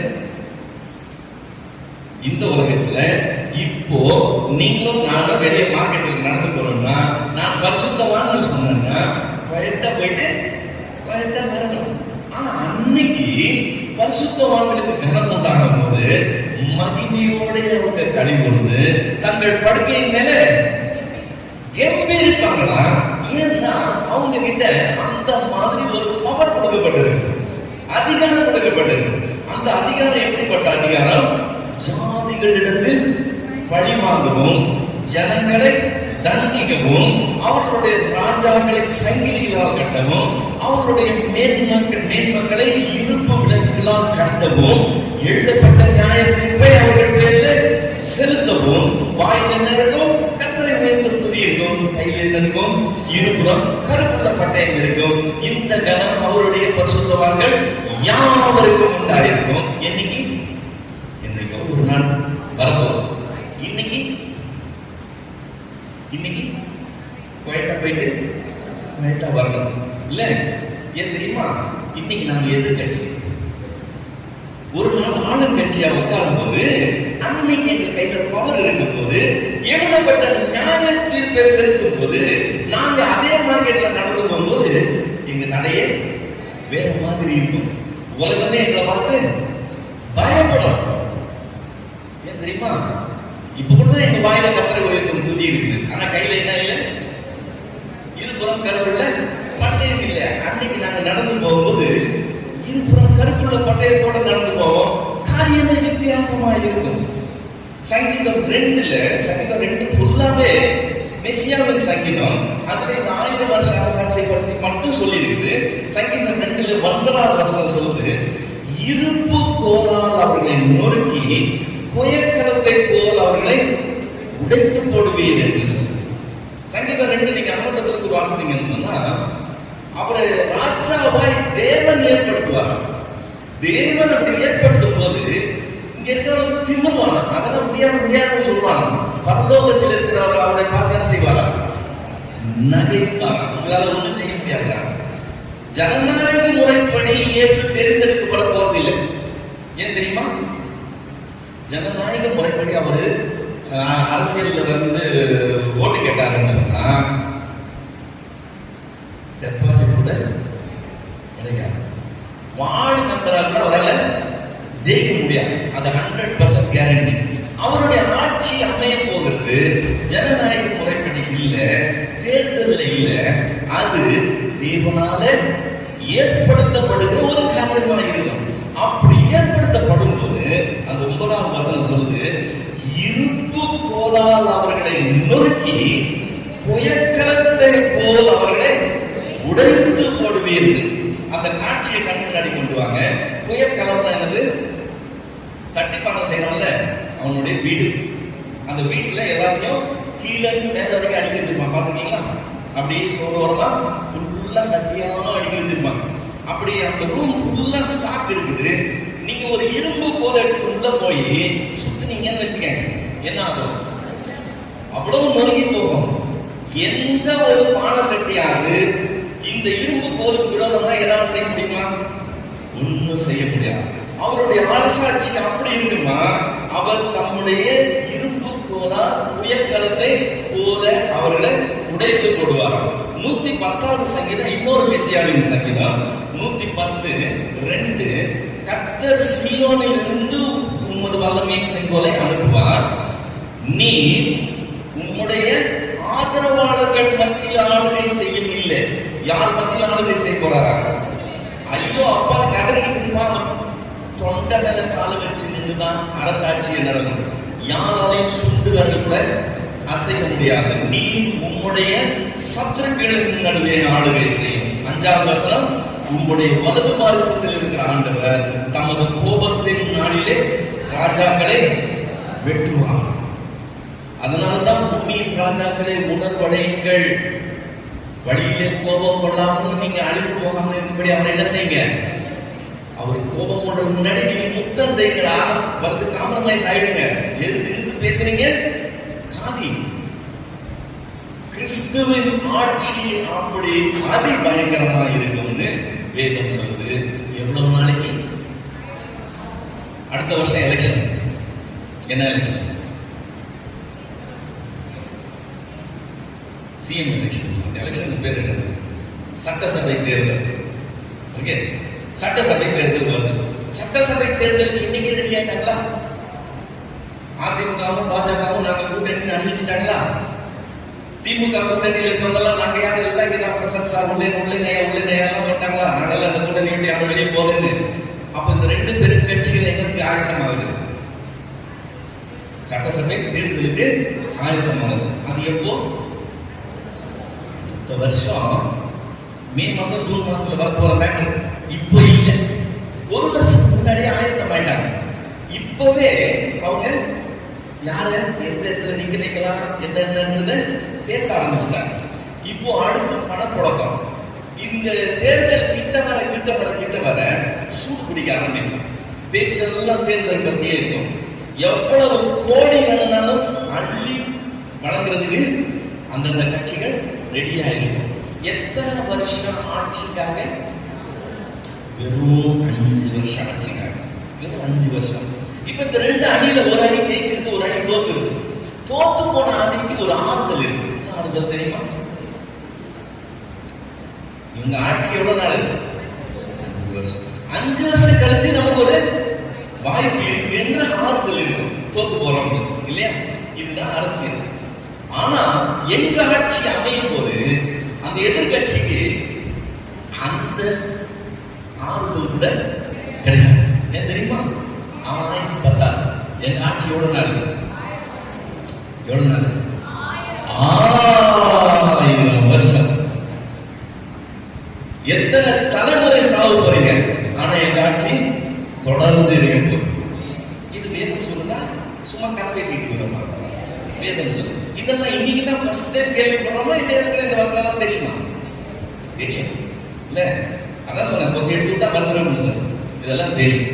அதே மாதிரி தற்காலத்துல சம்பவித்திராத இன்னொரு காரியத்தை பற்றி வேதம் சொல்லுது. அது கர்த்தருடைய வருகை என்று சொல்லி ஏசாயா 64 அதிகாரம் 2வது 3வது வசனம். ஏசாயா 64 2, 3. தேவரீர் வானங்களை கிழித்து இறங்கி உருக்கும் அக்கினி எரியுமா போலவும் அக்கினி தண்ணீரை பொங்க பண்ணுமா போலவும் பர்வதங்கள் உமக்கு முன்பாக உருகும்படி செய்யும். அந்த காட்சி எப்படி இருக்கும்னு கொஞ்சம் கற்பனை பண்ணி பாருங்க. அது ஃபுல்லா வாசகம். நாங்கள் எதிர்பார்த்திராத பயங்கரமான காரியங்களை நீ செய்த போது நீ இறங்கி ஒரு சந்ததியில் பர்வதங்கள் உருகி போயின. இப்போ அவர் வானங்களை கிழித்து இறங்கி வரப்போற ஒரு நாள் நடக்கும். சரிங்களா? அன்னைக்கு பர்வதங்கள் அவருக்கு முன்னாடி வெந்து உருகி போவது. எப்படி உருகி போவதா? நம்ம கிச்சன்ல தண்ணி கொதிக்க வைக்கிறோம்ல, தண்ணி எப்படி கொதிக்குது? தல தல தல கொதிக்குது இல்ல? அக்கினி தண்ணீரை பொங்கப்பட்டது மாதிரி அவருக்கு முன்பாக என்ன ஆகுமா? பர்வதங்கள் முன்பாக உருகி. எப்படி இருக்குன்னு பாருங்க. தண்ணி கொதிக்கிற மாதிரி பர்வதங்கள் தான் கொதிச்சு உருகி போதெல்லாம் எப்படி இருக்குன்னு பாருங்க. இப்ப இதை நீங்க சரியா புரிஞ்சுக்கணும்னு சொன்னா, ஒரு பேப்பர் எரியுது, அந்த பேப்பர்ல அக்கினி இருக்கா? இப்ப அந்த பேப்பர் அணைக்கணும்னா என்ன செய்யணும்? ரொம்ப கஷ்டம் கிடையாது. கையினால ஒரு தட்டுனா அந்த பேப்பர் அணைஞ்சிடும். இது அக்கினி. அதே மாதிரி ஒரு நாற்காலி எரியுது, மர நாற்காலி எரியுது, அதுவும் அக்கினியா? இப்ப அந்த அக்கினி அணைக்கிறதுக்கு என்ன செய்யணும்? கையினால தட்டினா கை ஒத்து போகும். என்ன செய்யணும்? ஒரு பக்கெட் தண்ணி ஊத்துனா அது அணைஞ்சிடும். ஒரு பில்டிங் எரியுது, அதுவும் அக்கினியா? இப்ப அந்த பில்டிங் அணைக்கிறதுக்கு என்ன செய்யணும்? ஒரு பக்கெட் தண்ணி ஊத்துனா சரியாயிருமா? இதெல்லாம் வேலைக்கு ஆகாது. ஃபயர் இன்ஜினை கூப்பிடணும், 1க்கு 4 இன்ஜின் வந்து அதை அணைக்க வேண்டியிருக்கும். அதுவும் அக்கினி தான். எரிமலையிலிருந்து குழம்பாய் புறப்பட்டு வருது, தண்ணி மாதிரி ஓடுது. அது என்னது? மண்ணு, கல்லு. அந்த அக்கினியின் வெப்பத்துல வெந்து உருகி தண்ணி மாதிரி ஓடுது. இப்ப எரிமலை அணைக்கிறதுக்கு நீங்க எத்தனை ஃபயர் இன்ஜின் கொண்டு வந்தாலும் அணைக்க முடியாது. ஏன்? அந்த அக்கினி அப்படிப்பட்ட அக்கினி. இப்ப அவர் வரும்போது அவருக்கு முன்பாக அக்கினி தண்ணீரை பொங்க பண்ணுமா போல பர்வதங்கள் அவருக்கு முன்பாக வெந்து உருகுன்னா அந்த அக்கினி எப்படி இருக்கும்? அந்த பிரசன்னம் எப்படி இருக்கும்? கொஞ்சம் கற்பனை பண்ணி பாருங்க. இது மாதிரி வரலாற்றுல நடந்ததே கிடையாது. என்னைக்காவது கர்த்தர் அப்படி இறங்கி வந்தாரு? நடந்ததே கிடையாது. இதுவரைக்கும் சம்பவித்திராத காரியம், தற்காலத்தில் காணப்படாத காரியத்தை பற்றி வேதம் சொல்லுது. இது இன்னைக்குதான் நமக்கு தெரியும் இல்லை, இதெல்லாம் நமக்கு ஏற்கனவே தெரியும். வேதம் சொல்ற இன்னொரு காரியம் என்னன்னு சொன்னா, அதுலயே அடுத்த வசனம் ஏசாயா 64 அதிகாரம் 4வது வசனம். தேவனே, உமக்கு காத்திருக்கிறவர்களுக்கு நீர் செய்பவர்களை நீரே அல்லாமல் உலக தோற்றம் முதல் கொண்டு ஒருவரும் கேட்டதும் இல்லை, செவியால் உணர்ந்ததும் இல்லை, அவைகளை கண்டதும் இல்லை. ஏதோ ஒரு காரியம் ரெடி பண்ணி வச்சிருக்கிறாங்க, அதை உலக தோற்றம் முதல் கொண்டு யாரும் கேட்டது இல்லையா? அப்படியே கேட்டா கூட உணர்ந்தது இல்லைன்னு அர்த்தம் தெரியுமா? புரிந்து கொள்ள முடியாது. உணர்ந்து கொள்ளுதான் புரிந்து கொள்ளுதல். செவியால் கேட்டதும் இல்லை, ஒருவர் கேட்டதும் இல்லை, செவியால் உணர்ந்ததும் இல்லை, அவைகளை கண்டதும் இல்லை அப்படின்னு சொல்லி. இப்ப ஆண்டவர் சொல்லிட்டு சொன்னாரு, நான் போகிறேன், போய் உங்களுக்காக என்ன ஆயத்தம் பண்ண போறேன்? ஒரு வாசஸ்தலத்தை ஆயத்தம் பண்ண போறேன்னு சொன்னார். நான் அந்த ஆயத்தம் பண்ணினது திரும்பி வந்து உங்களை கூட்டிட்டு போவேன்னு சொன்னார். அதனால என்ன சொல்றாங்க, 2000 வருஷமா எங்களுக்காக ஆண்டவர் ஒரு காரியத்தை ரெடி பண்றாரு. ஆக்சுவலா நம்ம தங்குற இடம் தான், அந்த வாசஸ்தலம் தான் 2000 வருஷமா. அந்த உலகத்தில் இருக்கிற அதை உலக தோற்றம் முதல் அவர் ரெடி பண்றாரு. மத்தேயு எழுதின சுவிசேஷம் 25ஆம் அதிகாரம் 34வது வசனம். மத்தேயு 25:34. அப்பொழுது ராஜா தமது வலது பாசத்தில் நின்றவர்களை பார்த்து, வாருங்கள், என் பிதாவினால் ஆசீர்வதிக்கப்பட்டவர்களே, உலகம் உண்டானது முதல் உங்களுக்காக ஆயத்தம் பண்ணப்பட்டிருக்கிற ராஜ்யத்தை சுதந்திரித்துக் கொள்ளுங்கள் என்றார். இப்போ அந்த ராஜ்யம் எப்போதுக்கு ரெடியாகுதா?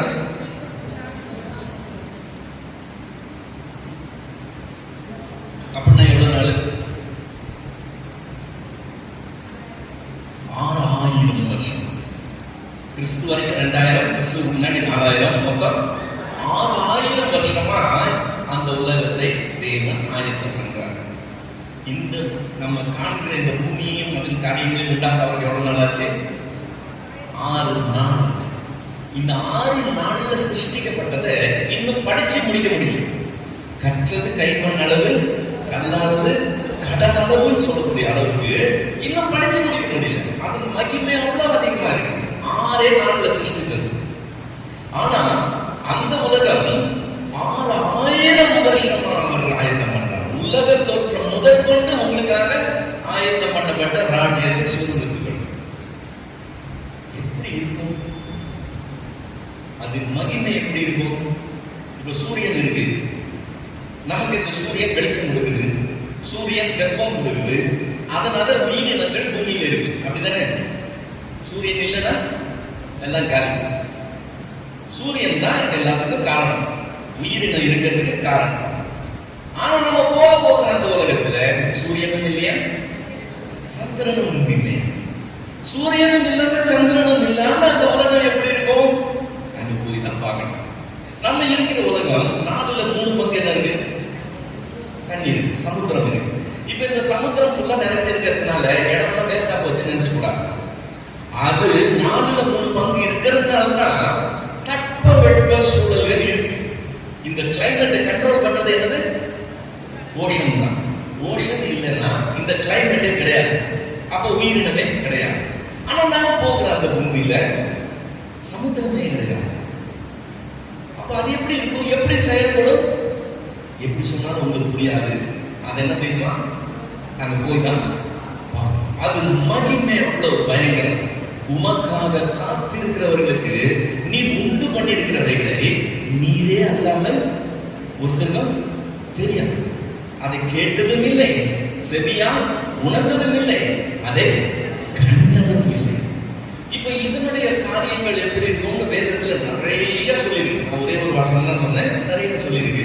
இது எதுவுமே நமக்கு நியூஸ் இல்லை. அதுதான் காரியம். நமக்கு எல்லாத்தையும் இதெல்லாம் தெரியும். எடுத்தோன்னு சொன்னீங்கல்ல நித்தியன்னு சொல்லி, அது நித்திய ஜீவன் அங்கதான் போய் பார்க்கணும். ரைட். இப்ப இந்த தற்காலத்தில் காணாததால் சொல்லப்பட்ட இந்த காரியங்கள், முதலாவது என்ன சொன்னேன்? 1000 வருஷ அரசாட்சி சொன்னேன். 2வது என்ன சொன்னேன்? கர்த்தருடைய மகிமையான வருகையை சொன்னேன். 3வது என்ன சொன்னேன்? நாம் அடைய போகிற சுதந்திரிக்க போகிற ராஜ்யம் சொன்னேன். 3 காரியம் சொன்னேன். இது 3த்தையுமே நம்ம பார்த்ததில்லை, ஆனா வசனம் சொல்லுது. இப்ப தற்காலத்தில் காணாததை குறித்து அந்த 3 பேர் முதல்ல சொன்ன பாருங்க, அவங்க அதை கேட்ட உடனே அதுக்கேற்ற மாதிரி ரியாக்ட் பண்ணி அதுக்கேற்ற மாதிரி ஜீவிச்சிட்டாங்க. இப்ப நம்மளுக்கும் சொல்லப்பட்டது, நமக்கு அதன் மேல எவ்வளவு தூரம் நம்பிக்கை இருக்கு? விசுவாசமானது நம்பப்படுகிறதுல உறுதி மட்டும் இல்லை, காணப்படாதது மேல நிச்சயமுமாய் இருக்கு. இப்ப இந்த 3 காரியம் சொன்னல, இந்த 3 காரியம் காணப்படாது. இது உங்களுக்கு நிச்சயமா 100% நிச்சயமா? நான் கேரண்டியா சொல்றேன், யாருக்குமே நிச்சயம் இல்லை. 100% கேரண்டியா சொல்றேன், யாருக்குமே நிச்சயம் இல்லை. நிச்சயம் இல்லை, நான் ப்ரூவ் பண்ணட்டுமா? ஓகே. உங்க குடும்பம் உங்க தாத்தாவுக்கு அப்பா காலத்துல பெரிய வசதியான குடும்பம், சரிங்களா? இந்த மெயின் ரோடு போது பார்த்தீங்களா, அந்த மெயின் ரோடுல பல ஏக்கர் உங்க இடம் தான். அன்னைக்கு அரசாங்கம் அதை எடுத்துதான் அந்த ரோடை போட்டிருக்காங்க. ஆனா அதுக்கு தக்க நஷ்ட ஈடு உங்களுக்கு கடவுள் குடும்பத்துக்கு சரியா கொடுக்கப்படல. அது என்னவோ லீகல் கேஸ் ஆச்சு, அப்புறம் அவங்க எல்லாம் போராடினாங்க. நீங்களும் மறந்துட்டீங்க. அது 2-3 தலைவரை தாண்டி வந்துச்சு, யாருக்கும் அது ஞாபகமே கிடையாது. ஆனா திடீர்னு சென்னை டிஸ்ட்ரிக்ட் கலெக்டர் தந்து உங்களுக்கு ஒரு லெட்டர் வருது.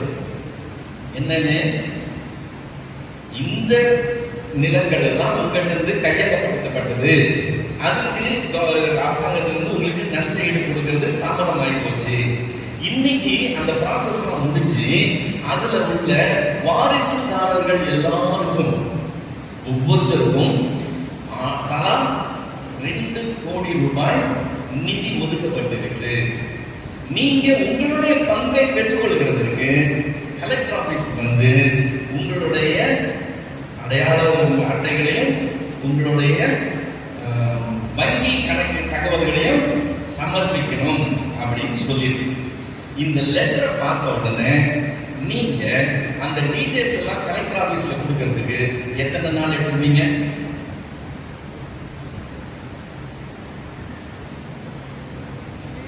ஒரு வாரம் ஆகலாம். என்னது, ஆதார் கார்டையும் பேங்க்ல காசு புக்கிங் பண்ணி கொடுக்கறதுக்கு 1 வாரம் ஆகுமா? அடுத்த நாள் காலையில கலெக்டர் ஆபீஸ் திறக்கிறதுக்கு முன்னால அங்க யார் போய் நிற்பா? நம்ம தான் இருக்கோம். அமைச்சர் போய் நின்று அந்த கிளார்க்கு கிட்ட டீடைல்ஸ் எல்லாம் கொடுத்துட்டு, சரியா செக் பண்ணிக்கங்க சார், எல்லாம் சரியா இருந்தா அப்புறம் இது இல்ல அது இல்லைன்னு சொல்லிடக்கூடாது. அப்போ கலெக்டர் ஆபீஸ்ல எல்லாம் சரியா இருக்குன்னு சொல்லிட்டு அடுத்த மாதம் 15ஆம் தேதி உங்களுடைய அக்கௌண்ட்டுக்கு 2 கோடி ரூபாய் வந்துரும்னு சொல்லிட்டாங்க. என்னைக்கு? அடுத்த மாசம். எவ்வளவு? 200 லட்சம். 200 லட்சம் அடுத்த மாசம் 15ஆம் தேதி உங்க அக்கௌண்ட்டுக்கு வரப்போம். இப்போ வீட்டுக்கு வந்துட்டு எல்லாத்தையும் மறந்துட்டு நீங்க மாட்டு வேலை பார்ப்பீங்களா, அல்லது ஒரு நாள்ல இதை பத்தியே நினைச்சுட்டு இருக்கீங்க? வேற எதை நினைக்கிறது இல்ல. சாப்பாடு இறங்காது, தூக்கம் வராது, நினைப்பெல்லாம் இதை பத்தி இருக்கும். 2 கோடி ரூபாய் பத்தி இருக்கும் இல்ல? நாளெல்லாம் அப்படியே எதை பார்த்தாலும் அதான் நமக்கு ஞாபகம். பஸ் ஸ்டாப் நடந்து போய் வெயில்ல நின்று பஸ் ஏறும்போது மனசு என்ன சொல்லும்? இன்னும் கொஞ்ச நாள் தான் 2 கோடி ரூபாய் வரட்டும். கார் வாங்கி ஓட்ட தெரியலனாலும் டிரைவர் போட்டு இன்னும் கொஞ்ச நாள் தான் அந்த கஷ்டம். வீட்டுல தூங்க முடியாம வேர்வையா இருக்குன்னு சொன்னா இன்னும் கொஞ்ச நாள் ஆகட்டும். வீட்டுக்கு கிச்சன் பாத்திரம் கூட மனசு சொல்லுங்க. சின்ன சின்ன காரியம் வரும் போதும் இன்னும் 2 கோடி ரூபாய் கைக்கு வரல, செக்க நம்ம கையில வாங்கல, ஆனா வரப்போகுதுன்னு சொல்லிட்டாங்க. அது நமக்கு நம்பிக்கை இருக்கிறதுனால சின்ன சின்ன ப்ராப்ளம் கூட நம்ம அதை பார்த்துதான் டிசைட் பண்ணணும். அப்படித்தானே? சரி, தற்காலத்தில் காணாதவைகளாக பெரிய பெரிய காரியங்கள் பைபிள்ல 3 காரியத்தை பத்தி பார்த்தோம். நாங்க ஒரு நாளைக்கு 10 தடவை அதை நினைச்சுக்கிட்டே இருக்கிறது சொல்றோம் மட்டும் தெரியும். இப்படியே லைனா நான் கொண்டு போயிட்டு 10, 9, 8, 7, 6 கொண்டு வந்தேன்னா யாருமே கேட்டு மாட்டாங்க. ஒரு தடவை நினைக்கிறேன்னு சொல்றாங்க. போதுமா? நமக்கு காணப்படாதது நில அறிவு தெரியும், இதெல்லாம் பைபிள் சொல்லுதுன்னு தெரியும். ஆனா என்ன கிடையாது? நிச்சயம் கிடையாது. கலெக்டர் ஆபீஸ்ல இருந்து லெட்டர் வந்திருக்குன்னு சொன்னா அந்த லெட்டருக்கு 2 கோடி ரூபாய் தரேன்னு சொல்லிச்சுன்னு சொன்னா அதுக்கு மேல நமக்கு என்ன இருக்கு? நிச்சயம் இருக்கு. தேவன் எழுதி கொடுத்திருக்கிறாரு, நான் உனக்கு இதெல்லாம் செய்ய போகிறேன்னு சொல்லி தெரியும். ஆனா அதை பத்தி என்ன இல்லை, நிச்சயம் இல்லை. விசுவாசமானது நம்பப்படுகிறதுல உறுதி மாத்திரம் கிடையாது, காணப்படாததில் நிச்சயமும் இருக்கும். 1000 வருஷம் ஆட போறது உள்ளத்துல நிரம்பி இருக்கணும். இப்போ நாங்க எதிர்கட்சியா இருக்கிறதுனால எங்களுக்கு இந்த நிலைமை. ஒரு நாள் வரட்டும், ஒரு நாள் வரும், இதே கூட்டப்புறத்துல நான் நடந்து போகும்போது நான் என்னதான் செய்ய போறேன்னு மனசு சொல்லிக்கிட்டே இருக்கணும். பஸ் ஸ்டாப்ல போய் நிற்கும் போது சொல்லுதில்ல மனசு, அந்த 2 கோடி ரூபாய் வரட்டும், என்ன பிராண்டு கார் வாங்கலாம்னு யோசிக்க தோணுது இல்ல, கார் ஷோரூம் எல்லாம் பார்க்க சொல்றது இல்ல, என்ன அந்த 2 கோடி ரூபாய் வரப்போகுதுன்னு சொல்லிட்டு. இப்போ 1000 வருஷம் ஆட போறோம்னா மனசு என்ன சொல்லணும், இன்னும் கொஞ்ச நாள் எங்க ஆட்சி வரும், அப்போ நாங்க என்ன செய்வோம். சப்போஸ் எங்க ஆண்டவர் உங்களை சென்னை டிஸ்ட்ரிக்ட் கலெக்டர் ஆகினார்னா என்ன செய்யணும்னு பிளான் பண்ணணும்ல, ஆண்டவரை பார்த்துக்கலாம். ஒரு நாள் இந்த கணம் அவருடைய பரிசுத்தவான்கள் ஒட்டிங்க, இந்த கணம் அவருடைய பரிசுத்தவான்கள் யாருக்கும் உண்டாகணும்னு சொல்லியிருக்கேன். அதுல நான் இன்க்ளூடட்னா, நான் அப்படியே ஆட்சியில இடம் பிடிக்க போறேன்னா நான் இந்த உறுதியில் என்ன செய்ய போறேன்னு நமக்கு மைண்ட் சொல்லணும். ஆண்டவர் ஒரு நாள் வானத்தை கிழித்து இறங்க போகிறார் என்று சொல்லும்போது வெளியே போகும்போது தெரியாம வானத்தை பார்த்துட்டீங்கன்னா, வானத்தை பார்த்த உடனே மைண்ட்ல என்ன ஞாபகம் வரணும், அப்படியே சிப்பு போட்டு ஓபன் பண்ணா அது எப்படி அந்த வானம் அப்படியே ஓபன் ஆகுதோ அப்படி கிழிச்சு அவர் மகிமையோடு அப்படியா இறங்கி வரப்போகிற ஒரு நாள் வரப்போகுதுன்னு பார்க்கணும்.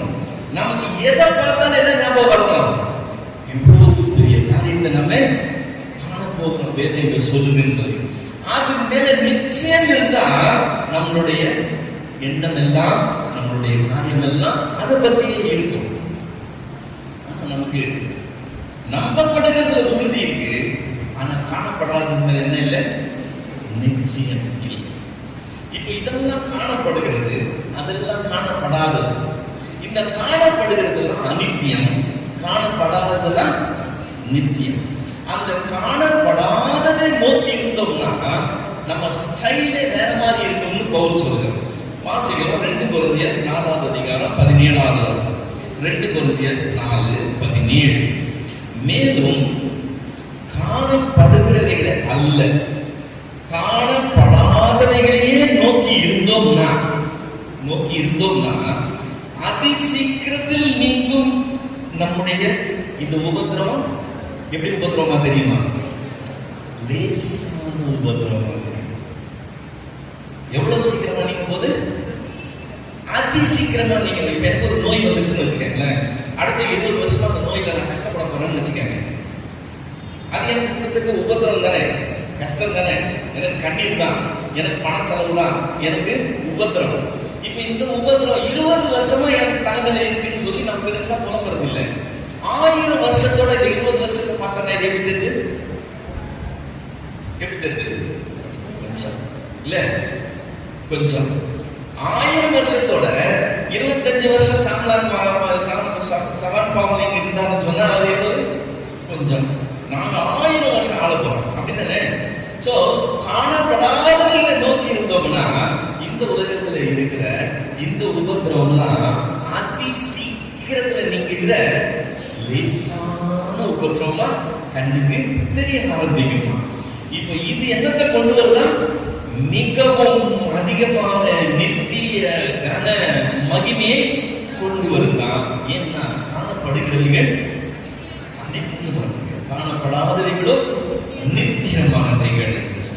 இப்போ நமக்கு காணப்படுகிற இம்மை மாத்திரம் தான் கண்ணுக்கு தெரியுது, காணப்படாத அந்த அனித்தியமான காரியங்கள், நித்தியமான காரியங்கள் நம்மளுடைய ரேஞ்சிலே இல்லை, நமக்கு நினைப்பிலே இல்லை. நம்மளுடைய நினைப்பெல்லாம் இதை பத்தி தான் இருக்கு.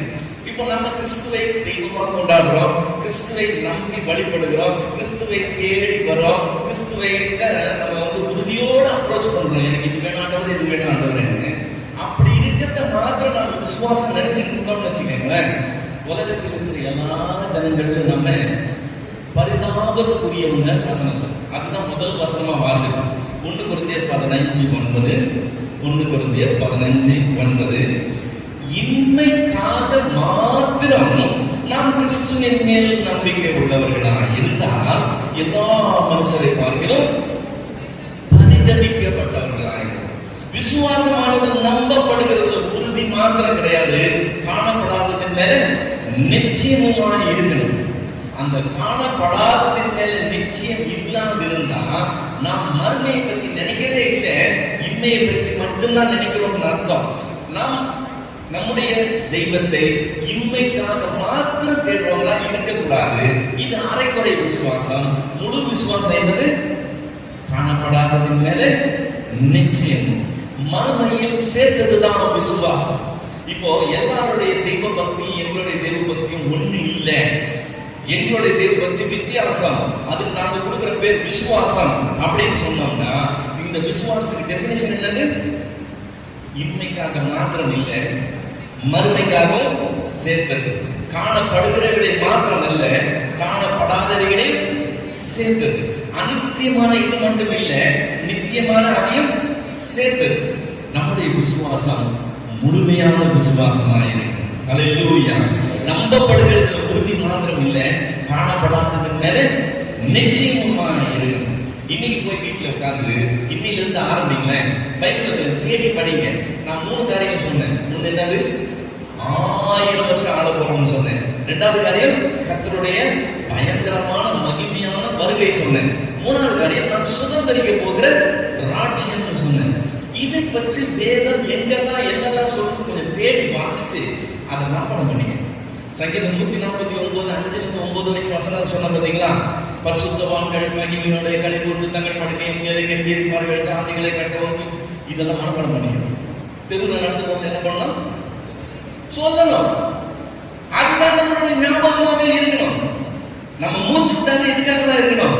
காணப்படுகிறவர்கள் அல்ல, காணப்படாததையே நோக்கி இருக்கிற ஜனமாய் நாம் இருக்கணும். அதுக்கு பேர் தான் என்னது? அதுக்கு பேர் தான் என்னது? விசுவாசம். இன்னைக்காக மாத்திரம் அல்ல, நாம் கிறிஸ்துவின் மேல் இருக்கிற நம்பிக்கை எதுக்காகவும்? இன்னைக்காகவும் மறுமைக்காகவும் இருக்குது. நம்முடைய விசுவாசம் அரைக்குறை விசுவாசமா இல்லை, முழு விசுவாசமா இருக்கு. கட்டி முடிய ஆண்டவர் நோக்கி பார்க்கலாம். இன்னைக்காக மாத்திரம் நாம் கிறிஸ்துவின் மேலே நம்பிக்கை உள்ளவர்களாக இருந்தால் நம்முடைய விசுவாசத்தை பற்றி நம்ம பெருமை பேசிக்கிறது ஒண்ணும் இல்லை. சகல ஜனங்களிலும் நாம் பரிதாபத்துக்குரிய ஜனங்களாக இருப்போம்னு நம்மளை பார்த்து வேதம் எச்சரிக்கை. இன்னைக்கு நம்ம வேதத்திலிருந்து சில காரியங்களை தியானம். நமக்கு இனி வரும் பலன்கள் பற்றி வேதம் நிறைய காரியம் சொல்லுது. நமக்கு இது தெரியாம இல்லை. ஆனா நான் பேசிக்கொண்டதன்படி அந்த 2 கோடி ரூபாய் வருதுன்னு சொன்னா வேற நினைப்பே கிடையாது. நைட் அண்ட் டே எங்களுக்கு யோசனைமா அதுதான் இருக்கும்னு நம்ம சொல்லும் போது, கர்த்தர் இவ்வளவு பெரிய காரியம் சொல்லி இருக்கும் போது நமக்கு எப்படி அதன் மேல நினைப்பே இல்லாம போச்சுன்னு கொஞ்சம் யோசிச்சு பாருங்க. இது சீரியஸான காரியம். நாம் அதன் மேல நோக்கம் இல்லாம இருந்தோம்னா நாம் இன்மைக்காக மாத்திரம் ஜீவிக்கிறவங்களா மாறி போயிடும். இங்க சின்ன சின்ன காரியம் நமக்கு பெரிய காரியமா தெரியும். விட்டு கொடுக்கிறது, மன்னிக்கிறது, இறங்கி போறது, தாழ்ந்து போறது, இதெல்லாம் நம்ம லிஸ்ட்லயே வராது. இனி வரும் பலன்கள் நோக்கமா இருந்தா கிறிஸ்துவின் நிமித்தம் பாடுகளை அனுபவிக்கிறது பாக்கியம் என்று கருதினாங்க. உலகத்துல நம்மளை பார்த்தா பைத்தியக்காரன்னு சொல்லுவாங்க, என்ன கிரிக்கெட் மாதிரி இருக்கான்னு சொல்லுவாங்க. ஆமா, அந்த விசுவாசம் உள்ளவர்கள் அப்படிதான் இருப்பாங்க. ஏன்னா அவங்க இன்மைக்காக மாத்திரம் ஜீவிக்கிறவங்க அல்ல, அவங்க மறுமையை நோக்கி ஜீவிக்கிறவங்க. இனி வரும் பலன்கள் நோக்கமாக இருக்கிறவங்க. விசுவாசமானது நம்பப்படுகிறது உறுதி மாத்திரம் இல்லை, காணப்படாததாய் வேதம் சொல்றீங்களா, அதன் மேல நமக்கு நிச்சயம் இருக்கணும். நிச்சயம் இருக்கணும். ஆமா, ஒரு நாள் இப்படி நடக்க போகுது, நான் அதுல இப்படி இருக்க போகிறேன்னு சொல்லி நமக்கு அந்த கரெக்ட் அந்த லெட்டர் மேல நிச்சயம் இருந்ததுன்னு சொன்னா, தேவன் எழுதி கொடுத்த இந்த வேதத்தின் மேல எப்படி நிச்சயம் இல்லாம போச்சு? இத்தனை வருஷம் கிறிஸ்தவர்களா இருக்கிறோம், இவ்வளவு விஷயம் நமக்கு தெரியும், ஆனா எப்படி அது மேல நிச்சயம் இல்லாம போச்சு? நம்ம அதை அவ்வளவு நம்பது, அதுதான் காரியம். நாம் நம்பி இருந்தோம்னா, அந்த நிச்சயம் உள்ளவங்களா இருந்தோம்னா, நம் நினைப்பெல்லாம் அதுக்கு மேலே இருக்கும். நம்ம வாழ்க்கை அதுக்கு ஏற்றது மாறிடும், கம்ப்ளீட்டா மாறிடும். இந்த உலகத்தில் நாம் அனுபவிக்கிற நஷ்டங்கள், நாம் அனுபவிக்கிற உபதிரவங்கள் எல்லாம் அதி சீக்கிரத்துல நீங்குகிற லேசான உபதிரவம் நம்ம கண்ணுக்கு தெரிய ஆரம்பிக்கும். அப்படிப்பட்ட எண்ணம் உள்ளவர்களா, அப்படிப்பட்ட கண்ணோட்டம் உள்ளவர்களா நாம் இங்கிருந்து எடுத்து வெளியிடுவோம்.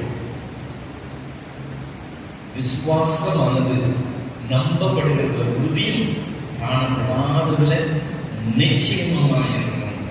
நாம் விசுவாசிகள் என்று சொன்னால் இந்த முழுமையான விசுவாசம் உள்ளவர்களா இருந்தாலும் விசுவாசம் இல்லைன்னா, வெறுமனே நம்பப்படுகிற உறுதி இருந்துச்சுன்னு சொன்னா சகல ஜனங்களும் பரிதாபத்துக்குரிய ஜனங்கள் நம்ம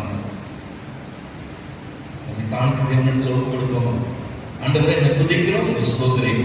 அருமையான இந்த காலை வேளையில தேவனைகளை கூட்டி வந்து அமர பண்ணியாங்க. வேதத்தின் பல பகுதிகளில் இருந்து விசுவாசம்னா என்ன, முழுமையான விசுவாசம்னா என்னன்னு கர்த்தர்களுக்கு கற்றுக் கொடுத்ததை நன்றி சொல்றேன். என் தேவனே, நம்பப்படுகிறதுல எத்தனை உறுதியா இருக்கிற நாங்கள் காணப்படாதது மேல நிச்சயம் இல்லாத இருக்கிறது எவ்வளவு பெரிய குறை என்பதை நாங்கள் உணர்ந்து கொள்ள கிருபை செய்யும். இம்மைக்காக மாத்திரம் இல்லாமல் நாங்கள் உண்மையில வைக்கிற நம்பிக்கை மறுமைக்காகவும் சேர்ப்பது என்கிறத நாங்கள் மறந்து போகாம இருக்க கர்த்தருக்கு கிருபை. அநித்தியமான இந்த உலகத்துக்காக உண்மை தேடி வரலாம். நித்தியமான ராஜ்யத்துள்ள கர்த்தர்கள் கொண்டு போறீங்க, அதை எதிர்பார்த்து இந்த காரியம் இருக்கின்றதை நாங்கள் உணர்ந்து கொள்ள கர்த்தருக்கு உள்ள வந்த மண்டமா யாருமே திரும்பி போகாதபடி உணர்வடைந்தவர்களாக நாங்கள் எழுதுகிறோம். கர்த்தருக்கு எங்களோட இன்னைக்கு பேசின தெய்வம் இப்படிப்பட்ட உணர்வுள்ளவர்களாய் நாங்கள் இருந்து வாழ்நாள் கூட ஜீவித்து நாங்கள் உண்மை சந்திக்க கர்த்தரை தயப்பாடுறோம், தாழ்த்துகிறோம், அர்ப்பணிக்கிறோம். எங்களோட பேசின தேவன் தொடர்ந்து எங்களை பேசி இந்த வழியில் நடத்த விடமாய் இயேசுவின் இனி நாமத்தில் ஆமென்.